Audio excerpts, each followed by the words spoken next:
11 niyo tubanza, hanyuma 12 iraza kuza nyuma. Mwe murimo gutekereza abasomye 11 ikabafasha cyane ikintu cyitwa guhinduka inkoramutima y'Imana. Amen. Abamaze gufashwa deja mwe murimo gufashwa igihe basubiramo. Mwarabyumvise abantu bamwe barakubwira ati mba nabisomye ariko iyo babisubiyemo mfashwa kurushaho. Rero mufashwe kurushaho kuba inkoramutima y'Imana. Hanyuma turaza kubanza tuyivugeho, hanyuma niturangiza dufate na 12 ubona abandi mwe mwitegura. Amen. Kuri paje 121 guhinduka inkoramutima y'Imana. Ubwo twunzwe n'Imana kubw'urupfu rw'umwana wayo wadupfiriye tukiri abanzi bayo, none ubwo tumaze kungwa nayo ntituzarushaho gukizwa urubanza rw'iteka kubw'ubugingo bwe. Mu Baroma igice cya 5 umurongo wa 10. Imana ishaka kuba inkoramutima yawe. Imibanire yawe n'Imana igira amasura menshi atandukanye. Imana ni umuremyi wawe, ni umwami wawe na shobuja, umucamanza, umucunguzi, data, umukiza n'andi mazina menshi. Ariko ihame rishobora kugutungura n'ukumva ko Imana ishaka kuba inshuti yawe. Muri Edeni tubona imibanire y'Imana n'abantu itarimo amakemwa. Adamu na Eva bagiranaga ubucuti magara n'Imana. Nta mihango bagiraga, nta myiteguro cyangwa idini. Hariho ubucuti busanzwe hagati y'Imana n'abantu yiremeye. Kubera ko nta bwoba cyangwa umutima bacira urubanza Adamu na Eva bagiraga, bishimiraga Imana nayo ikabishimira. Ubundi twaremewe kubana n'Imana ubudatandukana. Nyuma yo gukora icyaha ubwo busabane bwavuyeho. Hari abantu bake mu isezerano rya kera batubwira ko bahawe umugisha wo kwitwa inshuti z'Imana. Mose na Aburahamu babita inshuti z'Imana. Dawidi bamwita umuntu umeze nk'uko umutima w'Imana ishaka. Yobu, Enoki, Nowa bari bafitanye ubucuti bwihariye n'Imana. Ariko gutinya Imana usanga ari byo bigaragara cyane mu isezerano rya kera kuruta ubucuti. Aho Yesu yaziye yahinduye byose. Ubwo yarihaga ibyaha byacu ku musaraba, wa mwenda wo mu rusengero washushanyaga gutandukanwa n'Imana kwacu watabutsemo kabiri uhereye hejuru ukagera hasi, byerekana ko byongeye gushoboka kwegerana n'Imana. Aho abatambyi bo mu isezerano rya kera bamaraga amasaha n'amasaha bitegura kwegera Imana, ubu dushobora kuyegera igihe cyose. Bibiliya iravuga ngo ubu dushobora kwishimira ubucuti bushya bw'igitangaza dufitanye n'Imana, byose kubera ibyo Umwami wacu Yesu Kristo yadukoreye atugira inshuti z'Imana. Ubucuti n'Imana bushoboka kubera ubuntu bw'Imana n'igitambo Yesu yadutangiye. Ibyo byose bituruka ku Mana yiyunze natwe ku bwa Kristo. Hari indirimbo ya kera ivuga ngo Yesu niwe nshuti yacu. Ariko mu by'ukuri Imana iduhamagarira kugirana ubucuti n'ubusabane n'abagize ubutatu: Imana Data, Umwana n'Umwuka Wera. Yesu yaravuze ngo sinkibita abagaragu kuko umugaragu atazi ibyo shebuja akora, ahubwo mbise inshuti kuko ibyo numvise kuri Data byose mbibamenyesheje. Ijambo inshuti yakoresheje muri iyi nteruro ntabwo rivuga umuntu usanzwe muziranye gusa, ahubwo barikoresha bavuga umuntu w'inkoramutima wizerwa. Niryo jambo bakoresha bavuga umusore uherekeza umukwe cyangwa se abantu bibyegera umwami yiyegereza akabizera nk'inshuti. Mu ngoro z'abami abagaragu bagomba kwitarura kure y'umwami, ariko inshuti ze zibyegera zigira hafi zikavugana nawe, zikamugeraho ndetse bagasangira amabanga. Kumva ko Imana ishaka kungira inshuti magara birangora kubyumva, ariko Bibiliya iravuga ngo Uwiteka ni Imana ifuhira ubucuti bwanyu nayo. Imana yifuza cyane ko tuyimenya bya hafi. Mu kuri yaremye isi ndetse ikurikiranya amateka harimo na buri kintu cy'ubuzima bwacu ari uburyo bwo kugira ngo dushobore kuba inshuti zayo. Bibiliya iravuga ngo yaremye amahanga yose y'abantu kandi irema isi mu buryo ishobora guturwaho, ishyiraho ibihe, iha n'abantu aho kuba kugira ngo bashake Imana atari ugukabakaba mu mwijima gusa, ahubwo ngo bashobore kuyibona. Kumenya Imana no kuyikunda niyo mahirwe akomeye twahawe, kandi kumenywa no gukundwa niwo munezero uhebuje w'Imana. Imana iravuga ngo uwirata yirate ko yamenye akansobanukirwa, kuko ari byo nishimira. Biragoye kumva ukuntu hashobora kubaho ubucuti hagati y'Imana ishobora byose, itaboneka kandi itunganye muri byose, n'umuntu ufite byinshi adashyitsa kandi akaba umunyabyaha. Biroroshye kumva imibanire hagati y'umutware n'umugaragu, cyangwa se hagati y'umuremyi n'ikiremwa, ndetse wenda hagati y'umubyeyi n'umwana. Ariko nasobanura nte ko Imana ishaka kuba inshuti yanjye? Iyo twitegereje ubuzima bw'ababaye inshuti z'Imana muri Bibiliya, twiga amabanga 6 yo kugirana ubucuti n'Imana. Turareba amabanga 2 muri iki gice, andi 4 tuzayasesengura mu gice gikurikira.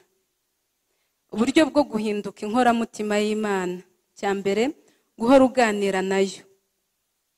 Ntuzigera ugirana ubucuti bukomeye n'Imana kubwo kujya mu rusengero rimwe mu cyumweru, cyangwa se kubwo kugira igihe cyo kwihererana nayo rimwe ku munsi. Ubucuti n'Imana bukuru kugenda uvugana nayo ibyo uhura nabyo byose mu buzima. Birumvikana ko ugomba kugira akamenyero ko guhura n'Imana buri munsi mu buryo bwo gusenga no gusoma ijambo ryayo, ariko Imana yifuza ibirenze umubonano umwe muri gahunda zawe za buri munsi. Ishaka kuyiha umwanya muri buri kintu ukora, muri buri kiganiro, muri buri kibazo, ndetse no muri buri gitekerezo. Ushobora kuganira nayo umunsi wose ubudatuza, ukayibwira buri kintu urimo gukora cyangwa icyo urimo gutekereza buri kanya. Gusenga ubudatuza bivuga kuvugana n'Imana irimo kugura ibintu, utwaye imodoka, ukora akazi kawe, cyangwa se ikindi kintu cyose waba uhugiyemo. Benshi bibeshya ko kugirana igihe n'Imana ari ukujya ahantu uri wenyine nayo. Birumvikana na Yesu yabitanzemo urugero, uzajya ukenera igihe cyo kuba wenyine n'Imana, ariko kizaba ari agace gato cyane k'umunsi wawe. Buri kintu cyose ukora gishobora guhinduka igihe umarana n'Imana uramutse uyisabye kukibanamo nawe, kandi nawe ugakomeza kumva ko iri kumwe nawe.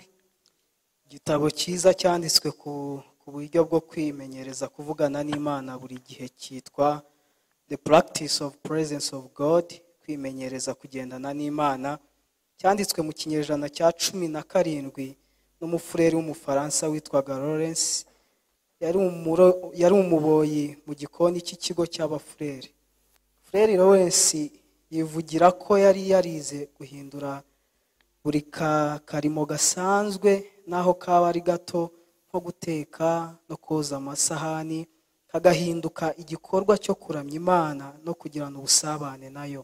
Muri icyo gitabo avuga ko ibanga ry'ubushuti n'Imana atari uguhindura ibyo ukora, ahubwo ari uguhindura uburyo ubibona. Ugatangira gukora ibyo wajyaga wumva wikorera ubwawe, noneho ukajya ubikora kubw'Imana, waba urya, waba wiyuhagira, ukora, uruhuka, cyangwa se ukora isuku. Muri iki gihe twumva ko tugomba kuva mu byo dusanzwemo kugira ngo dushobore kugira igihe cyo kuramya Imana, ariko ibyo ni uko tutigeze twimenyereza kubana nayo igihe cyose. Frere Lawrence yari ageze aho bimworohera kuramya Imana, akora imirimo isanzwe, ntabwo yari akeneye kujya mu myiherero idasanzwe kure y'abantu. Icyo ni Imana ishima. Muri Edeni kuramya ntabwo byari iteraniro abantu bajyagamo, yari imyitwarire ya buri gihe. Adamu na Eva bahoraga mu busabane n'Imana. Kubera ko Imana iba iri kumwe nawe buri gihe, nta hantu ushobora kuba hafi y'Imana kuruta aho uri ubu. Bibiliya iravuga ngo isumba byose kandi iri hose kandi muri bose. Ikindi gitekerezo cyiza Frere Leonce atwungura ni ukwimenyereza gukora amasengesho magufi ameze nk'ikiganiro uko umunsi ugenda kuruta kugerageza gufata ibihe birebire by'amasengesho maremare, kugira ngo ushobore gukomeza gutumbira Imana kandi urinde ibitekerezo byawe kujarajara. Nakugira inama yo kudakoresha amagambo menshi usenga, kuko amagambo menshi atuma umutima ukubita hirya no hino. Muri iki kinyejana cyacu aho kujarajara aricyo kiranga benshi, iyi nama imaze imyaka 450 yo gusenga mu magambo yoroheje yagirira benshi umumaro. Bibiliya itubwira ko tugomba gusenga ubudatuza. Ibyo byashoboka bite? Bumwe mu buryo bwiza ni uguhwihwisa amasengesho yawe umunsi wose, nk'uko abakristo benshi bagiye babikora mu bihe byose. Ugahitamo interuro yoroshye ushobora kubwira Yesu utagombye kuvuga menshi, nko kuvuga ngo uri kumwe nanjye, cyangwa nakiriye ubuntu bwawe, cyangwa se ni wowe nishingikirijeho, ndashaka kurushaho kukumenya, ndi uwawe, ufashe ngo nkwizere. Ushobora no gukoresha interuro ngufi ukuye mu ijambo ry'Imana, kubwanjye kubaho ni Kristo, ntuzansiga jyenyine, uri Imana yanjye.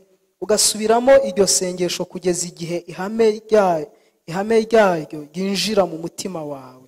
Usubanze ugenzure ko intego yawe ari ukubahisha Imana aho kugerageza kuyikoresha ibyo wowe ushaka. Kugendana n'Imana ni ubugenge, ni umuco ushobora kwimenyereza, nk'uko abacuranzi bakora imyitozo y'amanota ya muzika buri munsi kugira ngo bashobore gucuranga neza. Ugomba kwimenyereza gutekereza Imana ibihe bitandukanye by'umunsi.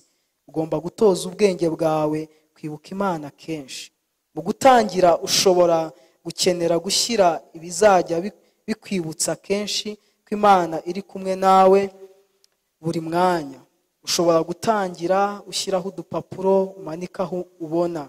Ushobora nko kwandika udupapuro tuvuga ngo Imana iri kumwe nanjye kandi mu ruhande rwanjye ubu ngubu. Abihaye Imana b'Abenedictine bakoresha inzogera bavuza buri saha ibibutsa gutuza no kuvuga isengesho rya buri saha. Niba ufite isaha cyangwa mobile ifite inzogera ararume, nawe ushobora gukora nkabo. Rimwe na rimwe uzajya wumva ko Imana iri kumwe nawe, ubundi ntacyo uzajya wumva. Nukora ibyo byose ari ukwishakira ibidasanzwe, kuko uri kumwe n'Imana waba ntacyo wumvise na busa. Ntabwo duhimbaza Imana ngo twumve tumeze neza, ahubwo tubikora kuko ari byiza. Intego yawe ntabwo ari ukumva hari ukumerewe neza, ahubwo ni ukwimenyereza guhora wibuka ukuri kuko Imana ihora iruhande rwawe. Ubwo nibwo buzima bwo kuramya, kwimenyereza guhora uyitekerezaho. Ubundi buryo bwo kubaka ubushuti n'Imana ni ugutekereza ijambo ryayo kenshi ku munsi. Ibyo nibyo bita kuza ijambo ry'Imana, kuza ijambo. Kandi kenshi Bibiliya idutera umwete wo guhora dutekereza ku Mana, twibuka uko iteye, ibyo yakoze n'ibyo yavuze. Ntushobora kuba inshuti y'Imana utitoje kumenya ibyo ivuga. Ntushobora gukunda Imana keretse uyizi neza, kandi ntushobora kuyimenya utazi ijambo ryayo. Bibiliya iravuga ngo Imana yajyaga yiyereka Samweli mu ijambo ryayo. N'uno munsi Imana iracyakoresha ubwo buryo. Nubwo udashobora kumara umunsi wose usoma Bibiliya, ushobora kuyitekerezaho kenshi mu munsi, wibutsa imirongo wasomye cyangwa se iyo wafashe mu mutwe, kandi ugakomeza ukayuza mu bitekerezo byawe. Kwiyumvira, meditation. Abantu benshi bakunze kubifata nk'ibintu bikomeye, nk'ibintu by'ubwiru byagenewe abantu bihaye Imana bakajya kuba mu bigo byabo n'abandi nkabo. Ariko ubundi kwiyumvira ni ugushyira ibitekerezo byawe hamwe, ni ubuhanga umuntu wese ashobora kwiga kandi akabukoresha ahantu hose. Iyo ukomeza gutekereza ku kibazo ntukivaneho umutima, babyita guhangayika. Iyo ukomeje gutekereza ku ijambo ry'Imana nturikureho umutima, urimo kuryiyumvira. niba ushobora guhangayika ubwo ushobora no gutekereza ku ijambo ry'Imana. Icyo ukeneye ni uguhindura ibitekerezo byawe ukabikura ku bibazo byawe ukabyerekeza ku mirongo ya Bibiliya. Uko urushaho gutekereza ku ijambo ry'Imana niko ibyo uhangayikira bizagabanuka. Igituma Imana yafataga Yobu na Dawidi nk'inshuti magara nuko bakundaga ijambo ryayo kuruta ibindi byose kandi bakaritekerezaho kenshi mu munsi. Yobu yarivugiye ati, amagambo yo mu kanwa kayo yambereye ubutunzi bundutira ibyo kurya binkwiriye. Dawidi we yaravuze ngo, amategeko yawe nyakunda ubu bugeni, niyo nibwira umunsi ukira. Ahandi yandika ngo, nzibwira ibyo wakoze byose, nzita ku bikomeye wakoze. Inshuti zisangira amabanga n'Imana izakumena amabanga yayo nufata akamenyero ko gutekereza ku ijambo ryayo umunsi wose. Imana yahishuriye Aburahamu amabanga yayo, yabikoreye Danieli, Pawulo n'abandi bigishwa n'izindi nshuti zayo. Nusoma Bibiliya cyangwa ukumva inyigisho cyangwa ukumva kasete, ntugahite ubyibagirwa ngo wigendere. Ufata akamenyero ko gukomeza gutekereza ku byo wumvise, komeza ubigarukeho kenshi. Uko umara igihe utekereza ku byo Imana yavuze, niko uzarushaho gusobanukirwa amabanga y'ubu buzima abantu benshi batajya bamenya. Bibiliya iravuga ngo, ubushuti bw'Imana yabugeneye abayubaha, abo bonyine nibo ibwira amabanga yayo. Mu gice gikurikira turarebera hamwe andi mabanga ane yo kubagara ubushuti n'Imana. Ariko ntutegereze ejo, utangire uyu munsi kwimenyereza kuganira n'Imana ubudatuza no gukomeza gutekereza ku ijambo ryayo. Iyo usenga bigufasha kumvira Imana, iyo utekereza ku ijambo ryayo biyifasha kukubwira. Byombi birakenewe niba ushaka kuba inshuti y'Imana.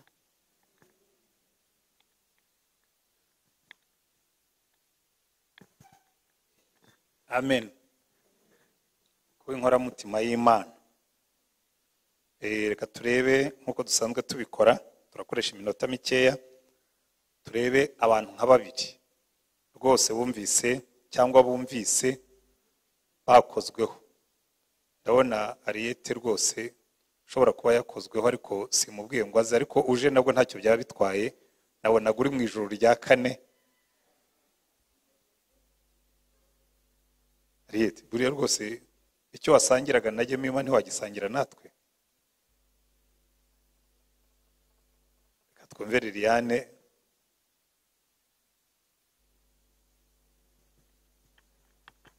Ariko n'undi waba wafashirwa ngeze iruhande byaba ari byiza, akarangiza nawe uhita ukomerezaho. Haleluya. Amen. Iki gice nagisomye mu gitondo, nakuyemo ibintu byinshi nagiye nigiraho ubwenge n'ibindi narinze ariko narushijeho kumenya. Icya mbere, namenye ko abatambyi kera bafataga igihe kinini bitegura kubonana n'Imana, ariko twebwe ubu ngubu duhita dufata umwanya tukegerana n'Imana bitarinze imyiteguro myinshi. Byanyeretse rero, byansobanurira rya jambo rivuga ngo umwenda wari ukingirije ahera watabutsemo kabiri, buri wese yigererayo. Nicyo nabonye igisobanuro cy'iryo jambo nyine. Ndavuga ubwo umwenda watabutsemo, kera abatambyi bajyaga bagenda bakajya imbere y'uwo mwenda bagasenga bakajya, ariko twebwe kubera ko watabutsemo, uko ubitekereje uhita ugenda ukegerana n'Imana. Ikindi namenye ko kumenya Imana no kuyikunda niyo mahirwe akomeye twahawe. Abantu benshi bagira amahirwe nyine, ukumva ngo nagiriwe amahirwe yo kumenya Imana, nagiriwe amahirwe yo kubona akazi, nagiriwe amahirwe yo kubyara, ariko namenye neza ko kumenya Imana no kuyikunda ariyo mahirwe aruta ayandi twagiriwe. Ikindi nasobanukiwe ko ubushuti n'Imana bukura uko ugenda uvugana nayo ibyo uhura nabyo byose mu buzima.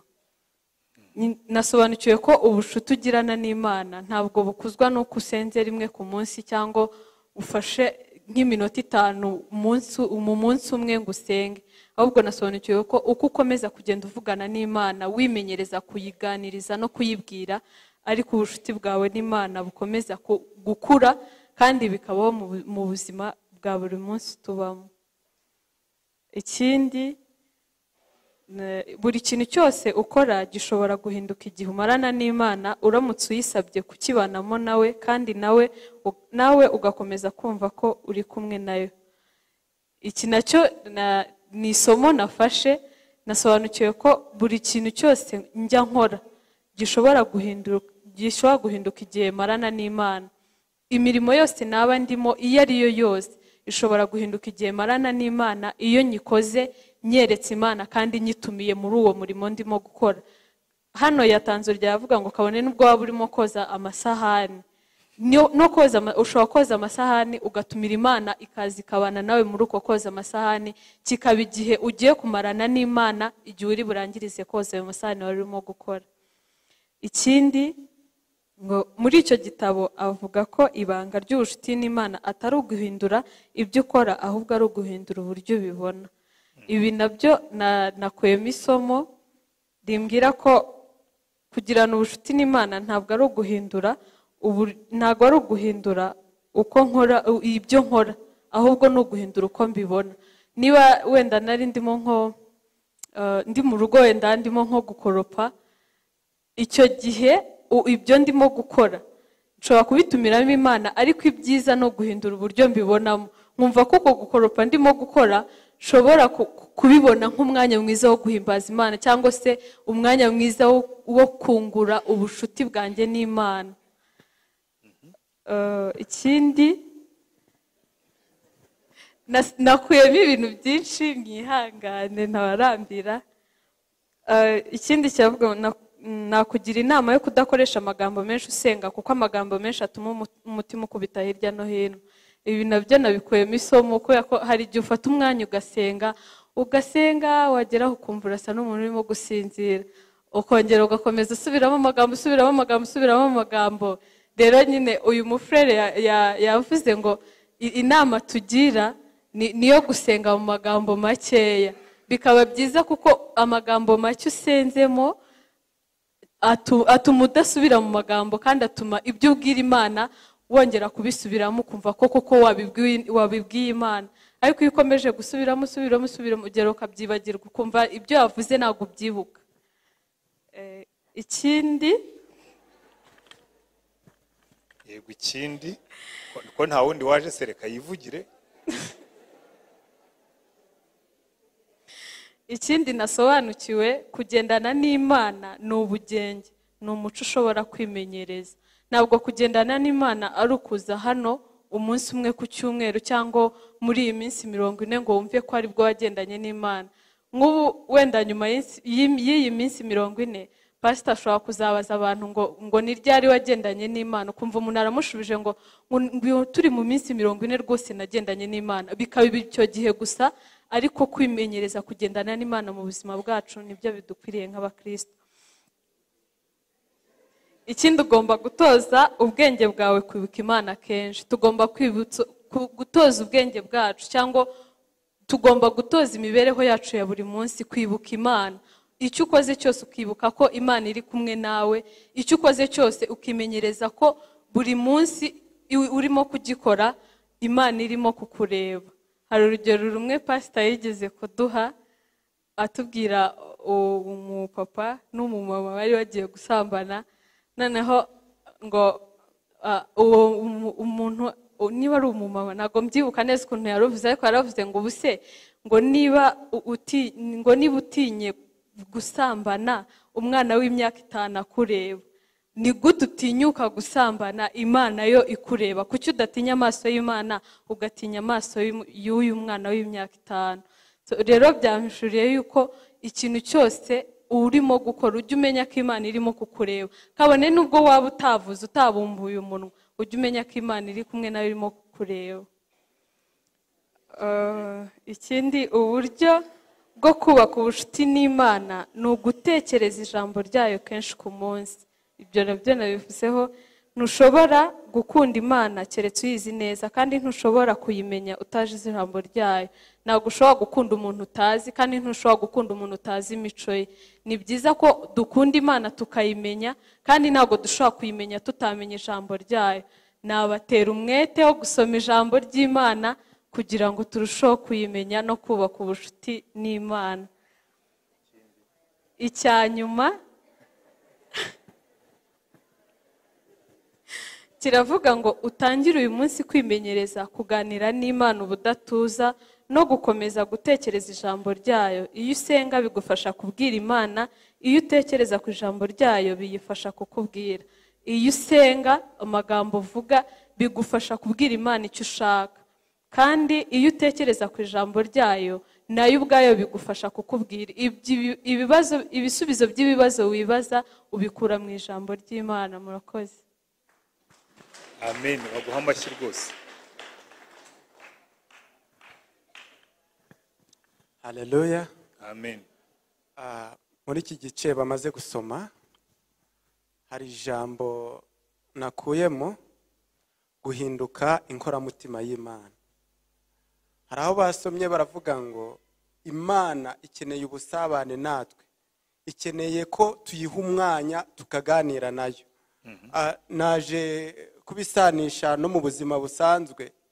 Iyo umuntu aguhamagara cyane, iyo umuntu aguha igihe mukaganira, icyo gihe uwo muntu niwe ubasha kugira inshuti yawe, ukumva akakuba hafi, ukabasha kuba wanamubwira ibyo ukeneye byose, ukamubwira n'amabanga yawe yose. Rero mfashe urugero, iyo nk'ubu umuhungu ahamagara umukobwa cyane bataraba inshuti, yibaza ati se uyu muntu kari kunyitaho ni ukubera iki? N'umukobwa yahamagara umuhungu cyane ni nako bigenda, bityo ukazasanga babaye inshuti. Akazi kose iyo abantu baraba fiyansaye, akazi kose yabakora, ntashobora kuvuga ngo bwizije ntaguhamagaye kubera ko nabuze umwanya. Ni kuko rero no ku Mana bimeze, ikeneye igihe. Ikintu cyose twaba dukora ikeneye ko tuyiha umwanya tukaganira nayo. Niryo somo nakuyemo. Murakoze cyane. Ana Eric. Ese ashimwe. Amen. Ndavuga icyo nakuyemo nk'ubuhamya ku giti cyanjye. Ni ibintu bibiri byonyine. Icya mbere, ahantu twasomye ngo Imana irashaka ko tuyishyira mu mirimo yacu ya buri munsi, mu biganiro, mu bibazo, mu bitekerezo ibyo ari byo byose twaba dufite. Hari imyitozo ndimo gukora muri iyi minsi yo kwimenyereza kudapfa ubusa mu gihe cyose umuntu ari ahantu aho ariho hose. Sinzi muri mwe niba bitajya bibabaho aho amagurupe menshi mukunda kubamo baba bakuzi ko usenga bakakwita kuri pasiteri. Ibyo bintu ntabwo mubizi, mu matsinda atandukanye. Hanyuma warangiza ntube pasiteri nk'uko bo babizi, burya baba bakureba ku jisho. Yesu ashimwe cyane. Hari imyitozo rero ndimo gukora muri iyi minsi, mu biganiro byanjye byose, gushakisha ukuntu umwanzuro uza kugana ku cy'Imana ivuga kuri ibyo bintu twavugaga. Exactly. Yesu ashimwe cyane. Aha rero tuvuze, dusomye aya magambo numvise yongeye kunkoraho, ndavuga ngo kandi koko birashoboka. Icya mbere, abantu baba baraguhaye iyo title, kandi niba bataranayiguha uziyaranje babimenye kuri umurokore, kugira ngo n'ibyo bashaka kukwandurisha bindi bajye babanza kubikomantaho binakwibutse, bavuge batari ko reka twumve na pasiteri nawe. Murabizi amatsinda atandukanye muri iyi minsi abantu bazi ubwenge bwinshi, baba bajya impaka ku bintu badafite n'ibisubizo, ibyo bazi n'ibyo batazi, ugasanga barashaka kumva buri wese uko abyumva. Wowe rero jyewe muri iyi minsi ndimo nditoza gushakisha icyo ijambo ry'Imana ribivugaho, akaba ariho nganisha ibiganiro byanjye. Hari ubuhamya bugufi cyane bwanyibukije, nibukiye muri iri jambo twasomye. Hari umusaza duturanye pfiriya, nashakishije umunsi twazaganira ibindi bintu bitari ijambo ry'Imana ndawubura. Iyo musuye mvi n'ahangaha ngiye gusura ababyeyi banjye, hanyuma apfa kukubaza ngo Yesu ashimwe amakuru cy'iyo ngiyo, ubundi agatangira kukubaza umurimo w'Imana umeze ute. Ubwo nubwo wamubaza ngo imvura mbese inaha yawe utangiye kugwa ryari cika ryari, ntabyo ashobora kugusubiza. Muravuga Bibiliya kugeza igihe ubonere ko amasaha wamugeneye arangiye, umubwire uti reka dusenge ntahe cyangwa nkomeze urugendo. Aha harimo ko bishoboka, jyewe n'umwe nabonye mu bintu byose bibaho. Nta kindi kiganiro ndamwumvana mu kanwa karutse kugusuhuza ubundi akakubaza ibijyanye n'umurimo w'Imana. Yesu ashimwe cyane. Icya kabiri nanasoza, jyewe ubundi nkunda meditation cyane. Aha rero nasomye meditation numva nayo umuntu yayiprofita. Ubundi iyo mfite umushinga numva uremereye umutwe wanjye, nguha igihe gihagije nkajya nkumeditaho. Ariko ntabwo najyaga ntekereza ko n'igihe numva nta mushinga, kuko hari igihe bibaho kumva nta kintu muri iyo minsi utekereza. Kumedita ku ijambo ry'Imana, kumedita ku rukundo Imana idukunda. Nakunze aya magambo magufi yagenda agashyiramo ati ushobora kwirirwa uvuga ngo Mana ndifuza kukumenya kurushaho, ukiriza umunsi uvuga iryo jambo gusa urisubiramo. Yesu ashimwe cyane. Iyo myitozo nongeye kubona ari ibintu biri pratique mu buzima bwacu, kandi umuntu yakoresha neza bikabyara inyungu nyinshi. Imana iduhane umugisha. Amen. Katwumve Jado niwe turangirizaho muri iki gice dufata finally. Murakoze. Yanakuyemo ikintu kimwe gusa. Yego. Ijambo ry'Imana riratubwira mu Bakorinto ba 2, iyo turi mu mubiri tuba turi kure y'umwami wacu. Navumbuyemo ikintu cyo impamvu dushaka gusenga mu gihe gito tukavuga amagambo menshi. Tuba dushaka gukuramo esheke y'ibyo tutakoze, kuko twiriwe mu mubiri, wiriwe mu bindi muri shuguri, ugashaka kubwira Imana cyangwa se ukazafata umunsi umwe ukiherera ahantu kugira ngo ubwire Imana ibyawe. Ariko ubundi uko nabibonye ushobora no kugera nimugoroba ko wiriranwe n'Imana ukaba wanaryama udasenze kuko wiriranwe nayo. Ubucuti murabufitanye, ushobora kugera nimugoroba rwose Imana rero twirirwanye, si ngombwa ko nsenga mvuga ibintu byinshi kuko twabyirirwanye tubabivuze. Niriwe nkubwira ibyanjye, uburi inshuti yanjye uri nkoramutima, ntacyo ndi kugukinga, reka niryamire rwose nawe unezerera. Murakoze cyane. Haleluya. Amen.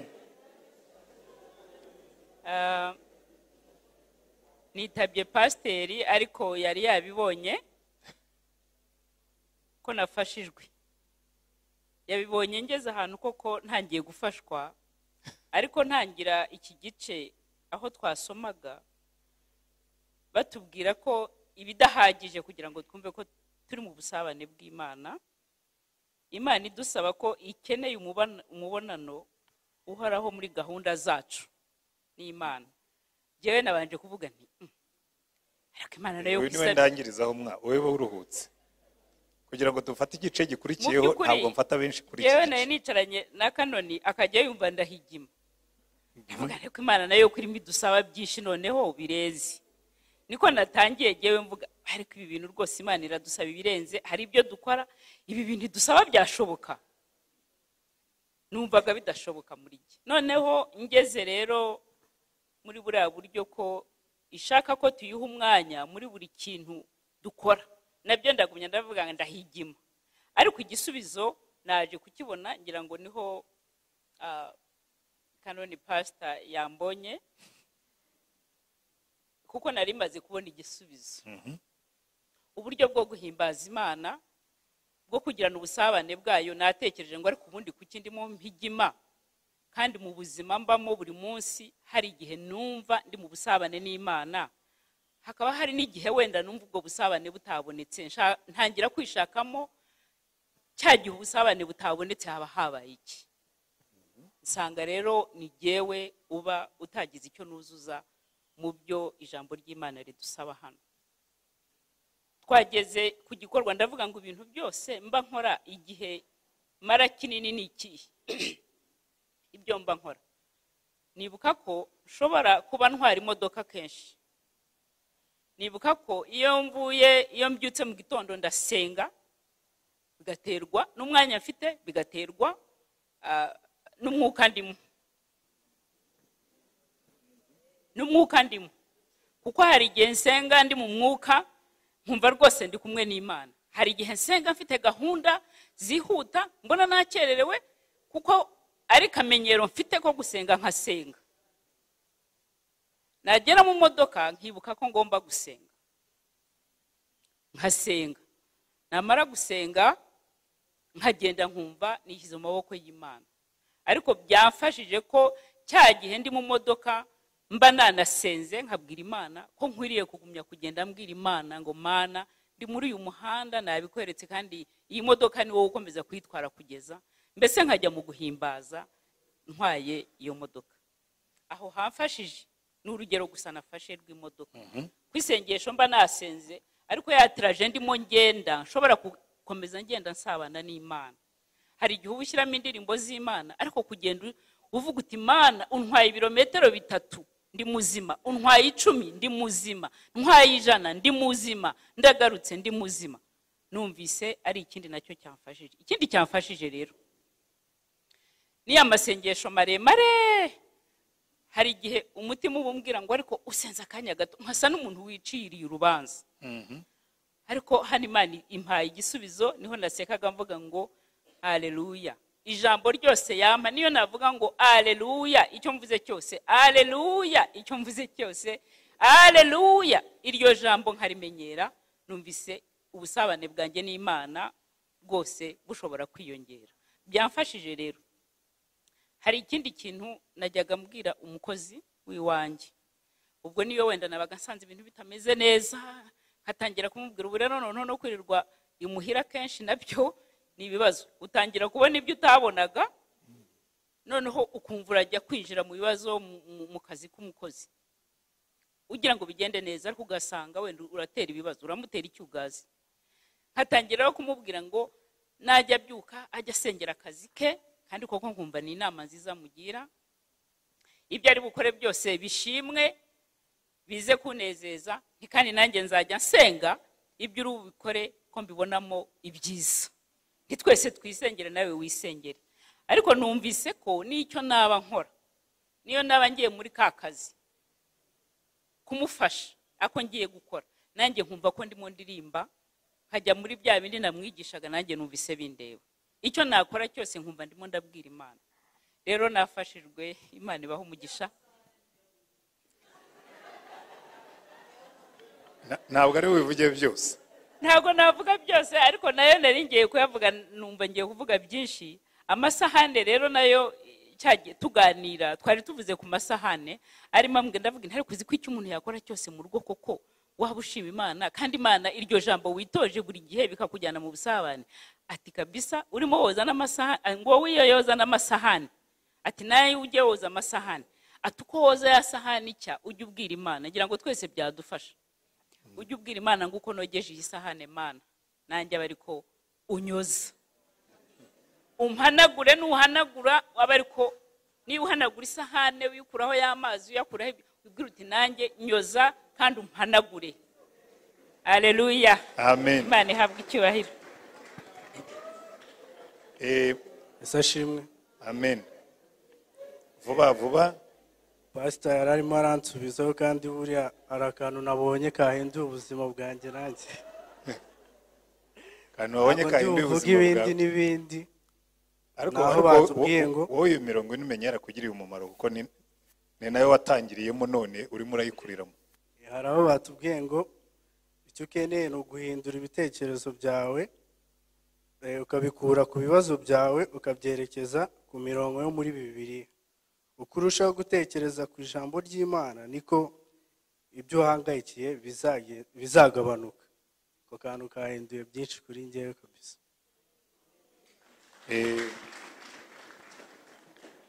Icyo gitabo ni icyawe, niko uri nawe warakibonye. Wa mujama wawe mubana nawe nzamubone 40 izarangire wamuzanye, sibyo?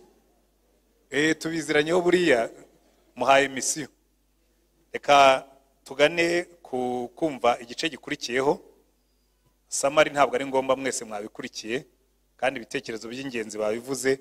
Reka twumve igice gikurikiyeho cya 12, hanyuma nihasigara umwanya uhagije nacyo ndahaho abandi bavuge hanyuma tube tugana ku musozo.